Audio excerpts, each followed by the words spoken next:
Die Bundesregierung hat mehrfach kritisiert, wie Wladimir Putin Hunger als Waffe einsetzt. Heute ist der 252. Tag der Blockade des Latschin-Korridors, dem einzigen Zugang zu Bergkarabach. Menschen vor Ort leiden unter Lebensmittel- und medizinischer Versorgung abgeschnitten zu sein. Der ehemalige Chefankläger Luis Moreno Ocampo hat kürzlich in einem Gutachten konstituiert: Es besteht die Annahme, dass der aserbaidschanische Präsident Aliyev einen Völkermord an der armenischen Bevölkerung von Bergkarabach begeht. Was unternimmt die Bundesregierung gegen die Blockade? So, wir sind jetzt beim Thema Armenien-Aserbaidschan. Ich gehe davon aus, dass die Frage sich erneut gemäß des Ressortprinzips an mich richtet. Vielen Dank auch für diese Frage. Die Bundesregierung ist sehr, sehr besorgt über die Lage und hat immer wieder in Bezug auf den Latschin-Korridor die Sicherung des freien Personen- und Warenverkehrs, insbesondere mit Handelsgütern, angemahnt und auch, dass jede Behinderung umgehend beendet werden muss. Vielleicht kann ich hier kurz erläutern, dass es insbesondere im Zuge des sogenannten Europäischen Politischen Gemeinschaftsgipfels, das war im Juni, aber auch darüber hinaus von Seiten der internationalen Gemeinschaft, auch unter deutscher Beteiligung, Verhandlungsbemühungen insgesamt gibt. Insbesondere der europäische Ratspräsident Michel, aber auch der französische Staatspräsident und Bundeskanzler Scholz sich in Gesprächen bemühen. Das ist aus unserer Sicht sehr wichtig und wir sind weiter daran, zu einer Lösung zu kommen.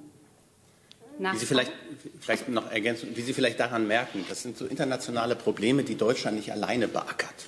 Da sind wir nicht diejenigen, die die Player sind, sondern wir stimmen uns eng mit unseren engsten europäischen Partnern ab, mit Frankreich, mit der Europäischen Union. In dem Fall ist EU-Ratspräsident Michel derjenige, der auch für alle europäischen Länder diese Gespräche führt und versucht voranzubringen. Da gibt es immer wieder Rückbindungen, da ist das Auswärtige Amt eingebunden, außenpolitische Berater des Bundeskanzlers, aber auch die außenpolitischen Berater des französischen Präsidenten oder andernorts. Man spricht sich in Brüssel ab, um eben diese gemeinsam auch mit der Stärke, die die Europäische Union dann auf die Waage bringt oder das Gewicht, das sie auf die Waage bringt, solche Konflikte zu bearbeiten. Das ist oft sehr mühselig, das ist oft sehr langwierig, aber es ist der Weg, wie wir friedlich hoffen, friedliche Lösungen voranzubringen. Das sorgt manchmal für Frust, weil man am liebsten einen Knopf drücken, einen Hebel bewegen würde, dass dann einfach Frieden herrscht oder dass die Leute vernünftig miteinander umgehen.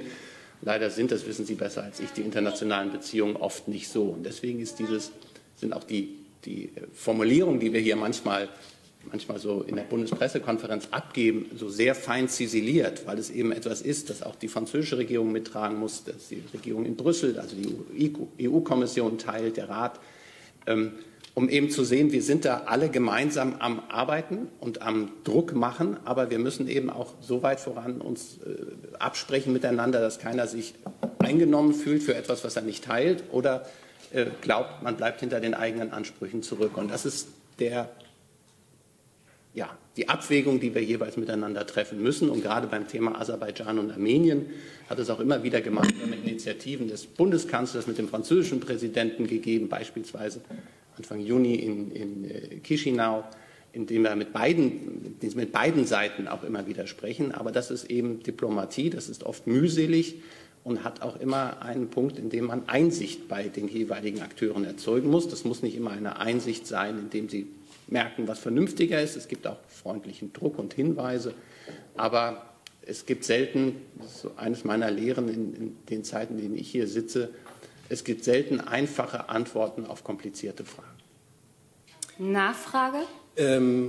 Jetzt der Nächste. Ich kann Sie noch mal auf die Liste setzen. Aber das ich hatte keine Nachfrage. Hatten Sie doch jetzt gerade, Nein, oder? ich hatte keine Nachfrage. Nee, ich habe mir das Wort vorher ergriffen. Ach so, dann. Okay, sorry, aber ich wollte. Ja, Sie können das durchaus so vortragen. So machen es die Kollegen auch. Also insofern.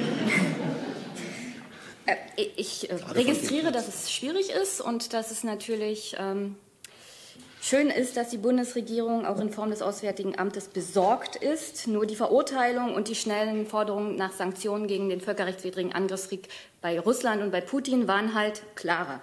Ich möchte noch mal betonen, hier geht es um den drohenden Völkermord an ethnischen Armeniern in Bergkarabach. 120.000 Menschen, die drohen zu verhungern, darunter 330.000 Kinder.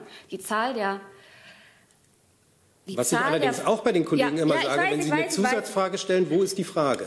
Die Frage. Mitte März konstatierte Bundeskanzler Scholz, Aserbaidschan ist für Deutschland ein Partner von wachsender Bedeutung. Das Land habe das Potenzial, einen wichtigen Beitrag zur Differenzierung des deutschen und europäischen Energieversorgung zu leisten, wenn es um Öl und Gas geht. Nimmt die Bundesregierung dafür den Genozid an den ethnischen Armeniern in Kauf?